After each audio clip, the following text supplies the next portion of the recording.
Mai Tai? What was I listening to recently? I think it was John Oliver. I'm not going to say who he was talking about, but if you've seen this, and you probably know who he was talking about. But in regards to Mai Tai, he was saying that this particular prominent politician was calling Thai food Thai food. Is it because mostly Thai food consists of eating thighs? Probably. Also a lot of peanuts, so I can't have Thai food at all. And it looks and smells delicious, but I would just be like DED dead. Yeah, there's like peanut sauce. They throw like peanuts in the food. They throw like peanuts in like the dressings. It's Yeah, like yeah, that's like a one-way ticket to the ER for Roman. Gainz Nation. Well, brought you the sad news that Roman ate a bunch of Thai food last weekend. Antoine will be resuming the podcast from here on out by himself.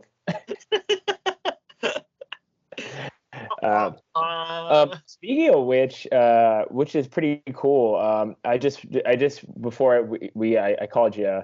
Sam and I have been watching this show. It actually does kind of relate to fitness. It's on Hulu, which I don't know if you have, Roman, but it's called like Special Forces. Have you heard anything about that? Actually, I think Joe is trying to get me into it. I don't have Hulu, so I haven't seen it. It's with Chris Pratt, maybe? No, you're thinking of no, this is more like a reality like TV show, like a real, This is like pretty much like this show is like consistent of like actors and like superstars and like those TV show you're talking about. It's like probably I think it's like more like based on a story, but it's like pretty much like they're acting. But this one, no, this one's like these it's pretty much technically like special forces training, and like I don't know about the basis of like the people who run the show, but most of them are like Navy SEALs, so like they've definitely been through the trenches. And like Dwight Howard, the girl that was on the U.S. World Cup, Carly something, Danny Amendola, your boy. Oh, yeah. Yeah, he's on it. He's actually pretty damn good on it. Mike Piazza is on it. There's like I forgot. I honestly, it's been out for a while though. Where like I think the first episode came out like 10 weeks ago, so it's like kind of hard to remember who was on there. But pretty much like they do like challenges where it's like swimming, like blindfold stuff, like pretty much like survival tactic stuff, which is like pretty neat. That like, but I don't want to ruin like who like. Well, we're on like the last episode, so I know who like the top 3 is, but I don't know who wins the show. But like pretty much like it's like a feats of strength / like mental strength and like mental solitude. There's even I forgot who the guy was, but there's like a guy who's like a gold medal like skier on there. But like pretty top dogs like when it comes to like the industry. And then like there's like surprisingly there's like some real like real TV like people from like this girl from like The Bachelor or Bachelor. I can't remember which one it is, but she was on there and she does pretty damn well on there too. So Roman, you should watch that too. You could probably find like clips on YouTube, but it's like pretty neat that they do that stuff. But I just brought it up because it's like I wonder how many people can actually do that. Like speaking of like health and fitness podcasts for the Gainz podcast, like I wonder like if you and I would be able to have that mental gratitude or mental like strength to be able to finish something like that, which would be pretty interesting. But yeah, I don't think they have that readily available for people just for funsies. Yeah. Have any of like the events inspired you to try anything? Well, see, the thing is, it's kind of hard. Like I said, it's like you would have to have either a lot of money to be able to try this stuff because like they're like dropping out of a helicopter in water, which would be pretty cool. And like it's like all based in like some Middle Eastern desert, it looks like. So it's like kind of hard to do it here in Illinois. But like it's like they do like we're talking like there's like a part where they had to like it's like one of those like unstable like railings where they had to like pretty much their feet are just past their waistlines and they can't grab on the thing or they lose technically. But it's like they're going from like like the edge of a canyon to the other edge, like hundreds of feet off the air, and they're like, they're all strapped in. If they fall, like obviously they're not going to fall to their death, but like it'd be cool to do that stuff. If anything, it makes me want to go to like there's like Sky Zone or Urban Air by me, where it's just like those obstacle course places. And it has like foam pits and whatnot. So if you fall in a foam pit. If anything, it makes me want to do stuff like that. Because that's like, I guess that's like the closest thing you could do to like train for something like that. But yeah, it's a pretty wild stuff. And like a lot of the stuff, it's like they did like a drowning thing where it's like, where I think it's like 10 feet in the water hole they were in. And like pretty much like you jump in and their hands were tied behind their back. And what the drowning thing for like the special forces is like, you pretty much had to release you have to like exhale the whole time. And then when you get to the ground, like you have to jump off the ground. And then once you get up off the water, you take an inhale and you do that like 3 or 4 more times. And that something like that, I don't think I'd be able to do. I'm not really good at like exhaling in water, like with my nose, which is like I've been trying to train myself, but it's like very hard for me to do that portion of like swimming. Like, cause I guess most of my life I was like a mouth breather, I feel like. So I've been trying to just detrain myself to breathe less out of my mouth as much as possible. So, which I think I mentioned before, I've taped my mouth for sleeping. I'm not going to suggest that to anyone because we're not doctors or we're not giving that advice, but like, yeah, I've been purposely trying to like close my mouth and try to breathe through my nose. Like even with the marathon training, I was always trying to breathe like in through my nose, out of my mouth type deal. So there's just been a lot of things, especially working out. I try to breathe through my nose a lot more too, but yeah. That's pretty cool, buddy. Yeah, I'll have to see if I can check it out. Yeah, I think Joe was recommending that show to me too. But that show with the show with Chris Pratt's a really good one too. I forgot what that was called though. Okay. That one's on Amazon, I believe. Oh, okay. All right. Yeah. Cool, yeah.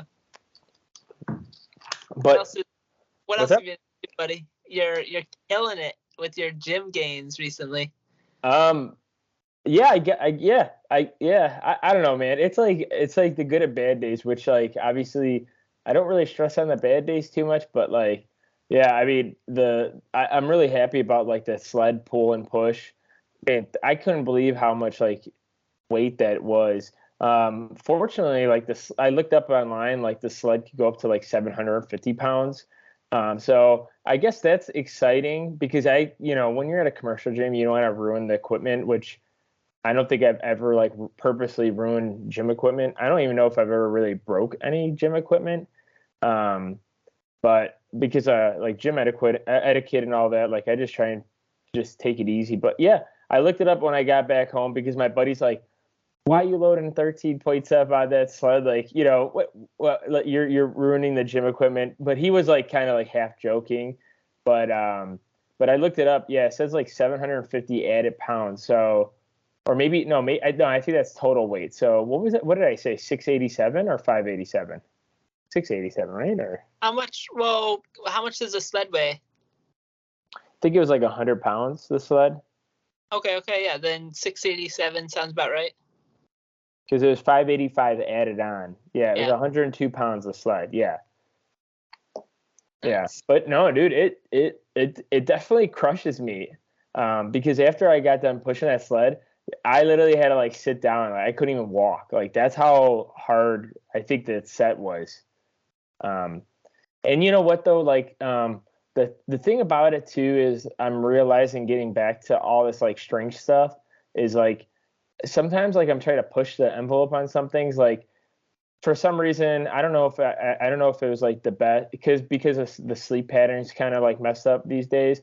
Like I tried going for like a heavier set on benching this week, and I jumped from like 225 to like 275 or 245 to 275. And my father-in-law was there, so he was spotting me. So I knew like I had someone spotting me. So I was like, you know what, let's try it.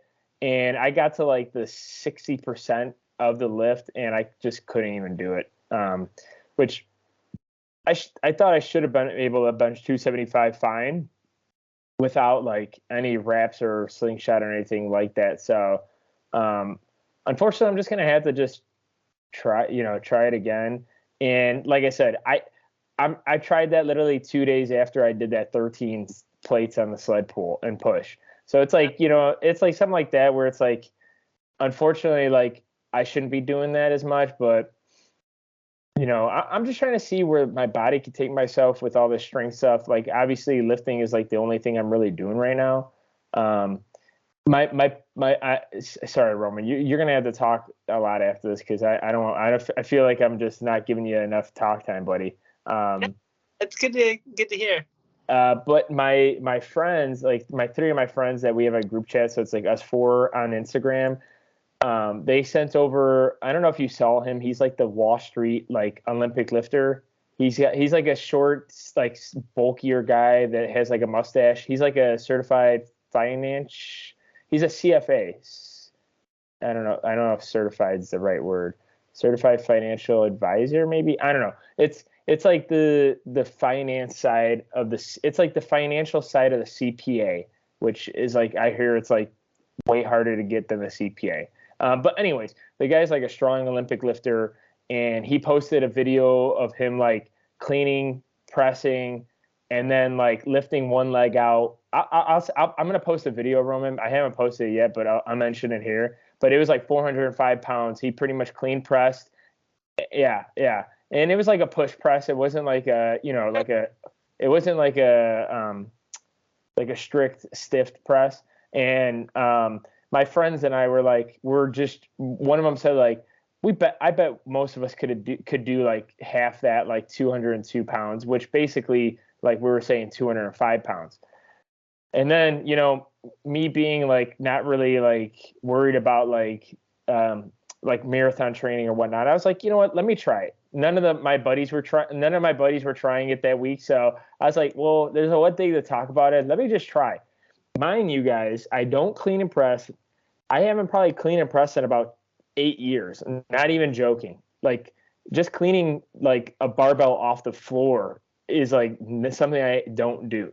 Obviously for purposeful reasons. I don't want to get injured. I never really been coached on it, and I also have never really trained like Olympic lifting besides maybe like snatch grip deadlifts. Like that's like the only thing towards like Olympic lifting I really have done. And like squatting obviously could help it. Deadlifting could help doing Olympic stuff. But anyways, so I was like, you know what? Friday's my squat day. And I was like, you know what? Let me try it before I get into my squats. And also too, because I squat in my Olympic lifting shoes, I was like, well, it'll help me clean and press, because I was like, wait, I'm not going to really do in my barefoot shoes, because and maybe I'm not even terming it right, because like I pretty much you have to front squat the weight up. So that's a clean and press, right? Yeah. Yeah. And so I do like 95 pounds, and I'm like, okay, this seems a little bit difficult, right? Like I did the barbell, and then I did 95 pounds. I did all my warm-ups, and then I did that.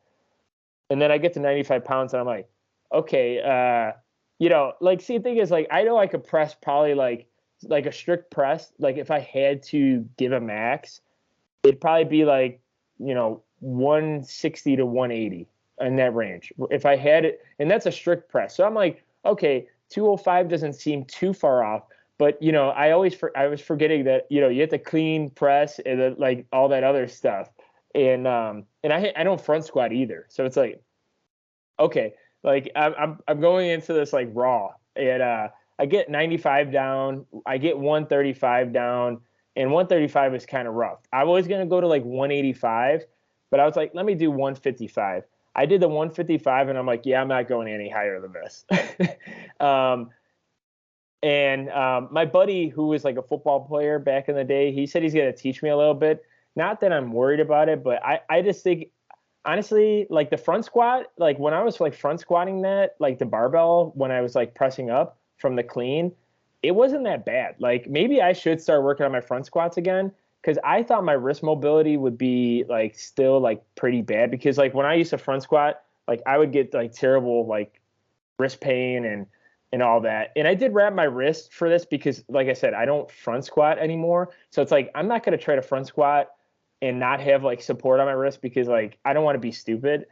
Thankfully, no one was hurt during these sessions. I did try 185, even though I said I wasn't going to try anything over 155. And yeah, it just wasn't happening, Roman. Like it was rough. Like I don't know if you've done that in the past like quite a bit, but like I don't know, like I feel like if I got the motion down of like the catch part, like it wouldn't be too bad, but I couldn't even get into like the catch portion like without probably falling over on my back. It's such an incredibly technical lift. Like the pull has to be like strong enough. You want to get like solid hip contact.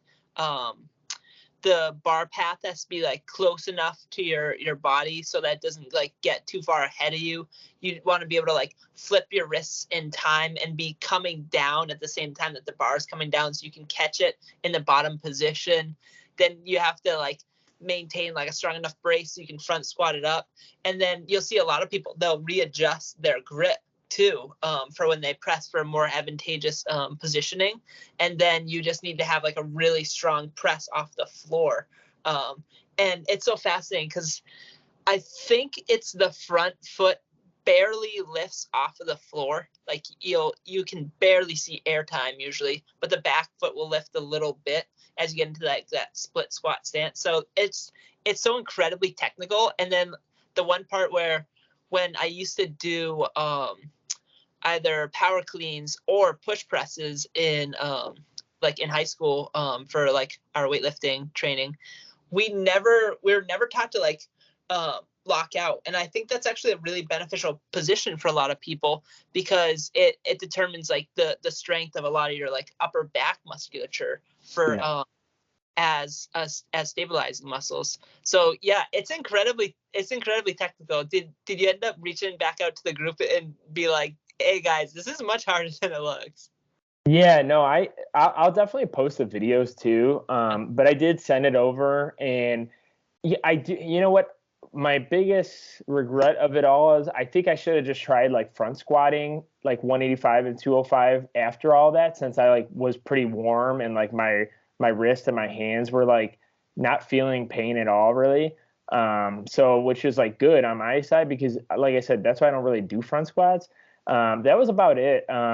Like my one buddy actually, I think he did 185 or 205 and like he was like cleaning it, but he didn't press it. And then he like was front squatting it. So, no one really did it at all in the group, but it was like, it's like one of those things that I was like, okay, like that's pretty cool. And also too, because like, I don't really have like competitions or like any like certain, like obviously like I do want to squat like over 300 somehow this year and like bench over 300 somehow this year.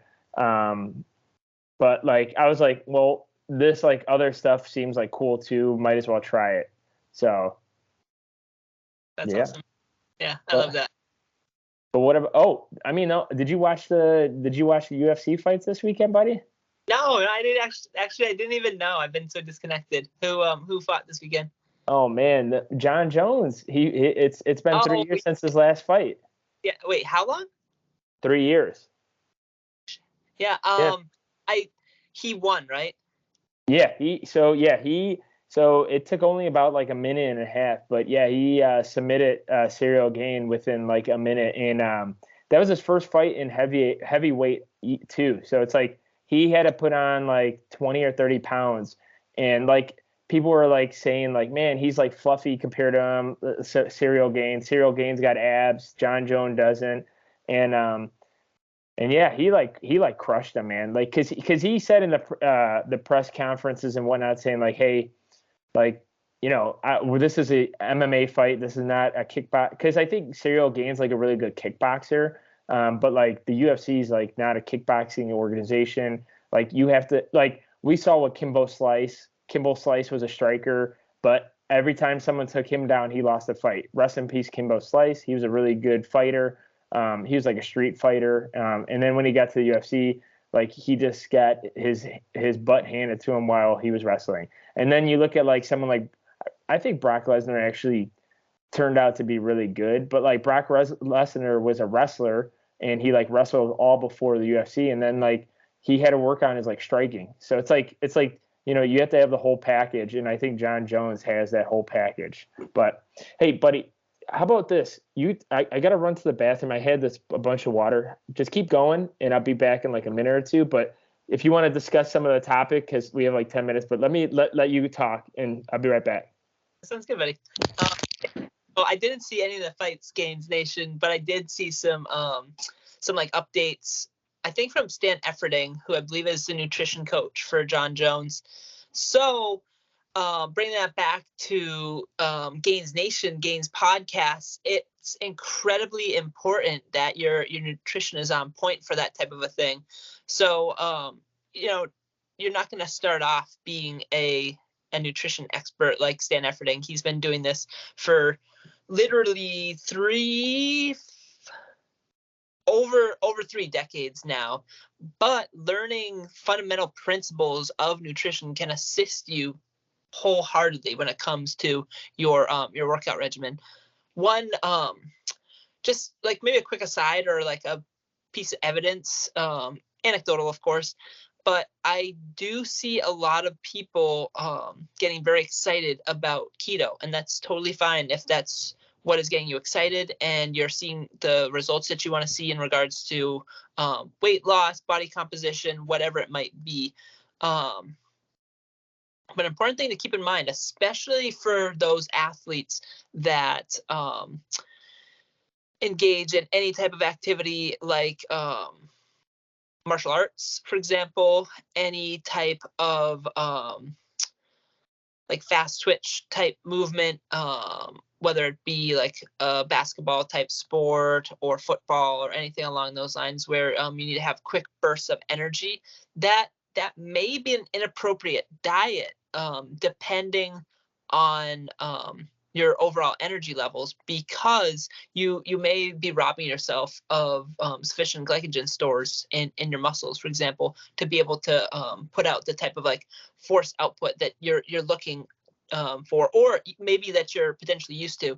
So if you feel like you're getting gassed too soon, that could be a good indicator that your diet is not on point. So nothing wrong with keto from like a fat loss or body composition perspective. A lot of people will do it for they claim like the mental clarity benefits. So if that's what works for you, no one can kind of tell you otherwise. But from a sports performance perspective, that may not be an adequate diet for what you're looking to achieve. So just kind of harping back on Jon Jones having Stan Efferding as a nutrition coach and why that can be beneficial. I'm back. Welcome back, Antoine. That was Gabe's history right there. I don't think I've ever done that. Oops. It's like almost every JRE podcast where his I know, but we don't go for 3 hours. I know. Well, the amount of content we've put out, it's bound to happen at some point, right? But I was just mentioning, I didn't see the fights this weekend, but I saw, I think, some like posts on Instagram from Stan Efferding kind of talking about like Jon Jones's nutrition plan and whatnot, and how important having like a solid nutrition plan may be for that type of event.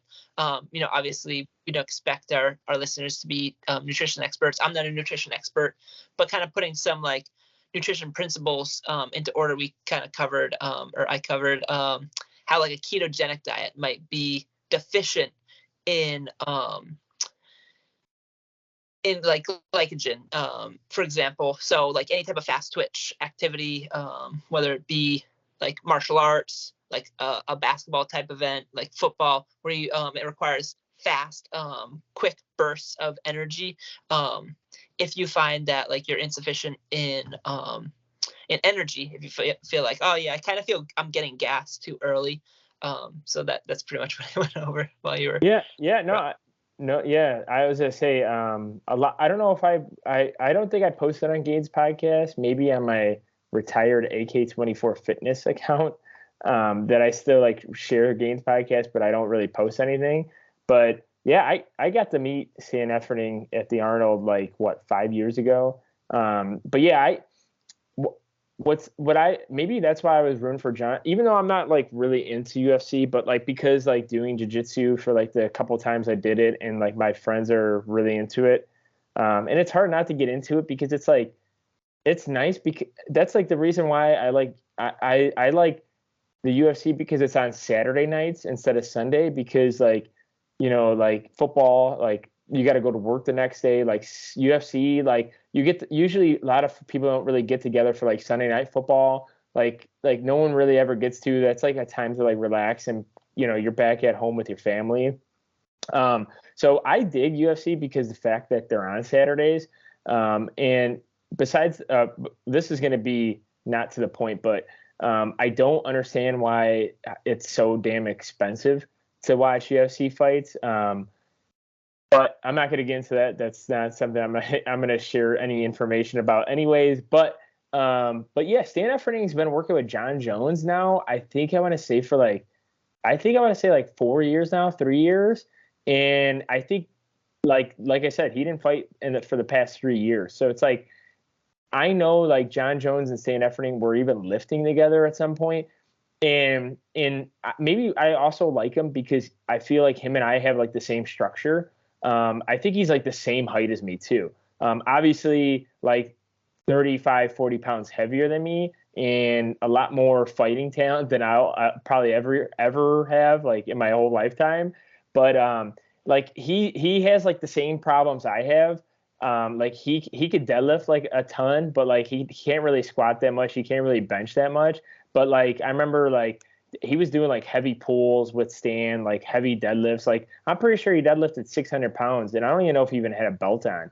So it's like, yeah, you gotta go back and like watch the videos with him and Stan, because that's probably why I really like him. Not to say that I'm a UFC expert, but like I was rooting for him like the whole night. I was like, man, this is gonna be awesome. And he's got another fight in July, his second ever heavyweight fight in July, and that's gonna be more awesome. I mean, it's summertime, it's July, and like supposedly like this guy is like not even that good compared to like Serial Gainz. So it's like I think the only thing he has on him was like wrestling, so it might go to like round 2. But I feel like Jon Jones is gonna like cream this guy, dude. It's like crazy. Sweet, that's really cool. And to like my knowledge, like no one's ever in his winning. He's 27-1.